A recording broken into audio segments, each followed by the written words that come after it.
எல்லாருக்கும் வணக்கம். என் பேர் புனிதா ஜோஸ்பின். நான் இந்த நடந்து முடிஞ்ச குரூப் 4 ஜூலை 12, 2025 நடந்த குரூப் 4ல தேர்ச்சி பெற்று 168 கொஸ்டின்ஸ் அவுட் ஆஃப் 200 கரெக்டா எழுதி நான் வந்து ஸ்டேட் லெவல்ல செகண்ட் ரேங்க் வின் பண்ணியிருக்கேன்.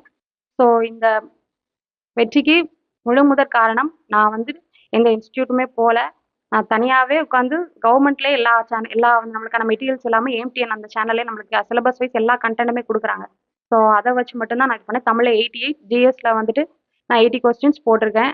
ஸோ இருக்கிற கொஸ்டின்ஸ் அவங்க சிலபஸ் வைஸ் எல்லா கன்டென்ட்டுமே கவர் பண்ணாங்க. ஸோ அத வச்சு படிச்சு நம்ம வீட்ல வந்து ஒரு டெஸ்ட் பேட்ச் மாதிரி போட்டு நம்ம வீட்ல உட்காந்து படிச்சாலே இந்த எக்ஸாம கிளியர் பண்ண முடியும். ஸோ அதுக்காக தான் இந்த வீடியோ. ஸோ எல்லாரும் இதுதான் இவ்வளோ இன்ஸ்டியூட் போய் தான் படிக்கணும், இவ்வளோ செலவு பண்ணி தான் படிக்கணுன்றது கிடையாது. ப்ராப்பரா நம்மளுக்கு வந்து டெஸ்ட் ப்ராக்டிஸ் வேணும், புக்ஸை நல்லா கவர் பண்ணணும், டெஸ்ட் ப்ராக்டிஸ் அண்ட் பியூக்கு அனலைஸ் பண்ணணும். லாஸ்ட் எக்ஸாம்ல நம்ம என்ன தப்பு பண்ணோமோ அந்த தப்பை அடுத்த எக்ஸாம்ல நம்ம பண்ணக்கூடாது. ஸோ செல்ஃப் அனலைசிஸ் கண்டிப்பா இந்த எக்ஸாமுக்கு தேவை. ஸோ அதுதான் இப்போ வந்து டிஎன்பிசி ஒவ்வொரு இதுக்கும் குரூம் பண்ணிட்டு இருக்காங்க. ஸோ எழுதின எல்லா ஸ்டூடெண்ட்ஸ்க்குமே இந்த எக்ஸாமுக்கு வந்து கேப்பபிளான ஸ்டூடெண்ட்ஸ் மட்டும் தான். எல்லாத்துக்குமே மெயினான விஷயம் என்னன்னா தமிழ்ல நிறைய டைம் ஸ்பெண்ட் பண்ணிட்டாங்க. ஸோ அதுக்காக நான் வந்து அதுல வித்தியாசமா என்ன பண்ணியிருக்கேன்னா டைம் மேனேஜ்மெண்ட் பண்ணிருக்கேன். ஸோ அதை வந்து எல்லாருமே நீங்க டெஸ்ட் எழுதும் போது கூட ஒரு 1/2 அன் ஹவர் இருந்தா எல்லாராலையும் எழுதிருக்க முடிஞ்ச ஒரு எக்ஸாம் தான். ஸோ எழுதிருக்க எல்லா ஆஸ்பிரண்ட்ஸ்க்கும் நான் சொல்ல விரும்புறது யாருமே வெக்ஸ் ஆகாதீங்க. இந்த எக்ஸாம் என்னால முடியாதுன்னு நினைக்கிறாதீங்க. ஃபர்ஸ்ட் எக்ஸாம் மட்டும் தான் நம்மளுக்கு அந்த சிலபஸ் மாதிரி இருக்கிறதுனால நம்மளுக்கு கொஞ்சம் கஷ்டமா இருக்கும். ஸோ நெக்ஸ்ட் போக போக கண்டிப்பா நம்மளாலையும் இதுல வந்து சர்வை பண்ண முடியும். ஒரு ஹவுஸ் ஒய்ஃபா இருந்து நானே இவ்வளவு வாங்கியிருக்கேன்னா உங்களால ஃபுல் டைம் படிக்கிற வீட்ல அவ்வளோ பிரச்சனையை வச்சு நீங்க படிக்கிற எல்லாராலையும் முடியும். ஸோ ஒவ்வொருத்தர் ஃபேமிலிலையும் அவ்வளோ சப்போர்ட் பண்றாங்க. ஸோ அதை வந்து நீங்க வந்து இவ்வளோ நாள் பண்ணிட்டீங்க, இன்னும் கொஞ்சம் தூரம் தான். ஸோ கண்டிப்பா எல்லாராலையும் முடியும்.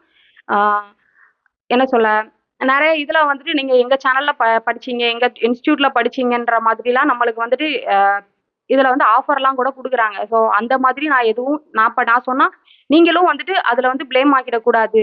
ஸோ நான் படிச்சது ஒருவேளை நான் உண்மையிலே படிச்சிருந்தா கூட நான் படிச்சது வந்து உங்களுக்கு செட் ஆகாது. ஸோ அதனால நம்ம வந்து நம்மளோட இது வந்துட்டுனா ஒரு புக்கை கவர் பண்ணணும். ஸோ அதுக்கான மெட்டீரியல் எனக்கு எம்டிஎன்ல கிடைச்சிச்சு. ஸோ அதுதான் அது மெயினா வந்து நான் செல்ஃப் ப்ராக்டிஸ் மட்டும் தான் பண்ணேன்.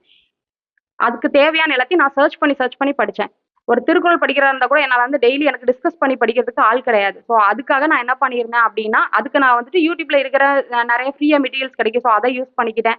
அது போக நம்மளுக்கு வந்துட்டு ஒரு ரிவிஷனுக்கு ஏதாவது தேவைப்படுதுன்னா அதுக்கு ஒரு ஆன்லைன்ல ஒரு இது போட்டுக்கிட்டேன். அவ்வளோனே தவிர நான் ஃபுல் அண்ட் ஃபுல் டைம்ல எந்த இன்ஸ்டியூட்லயுமே படிக்கல.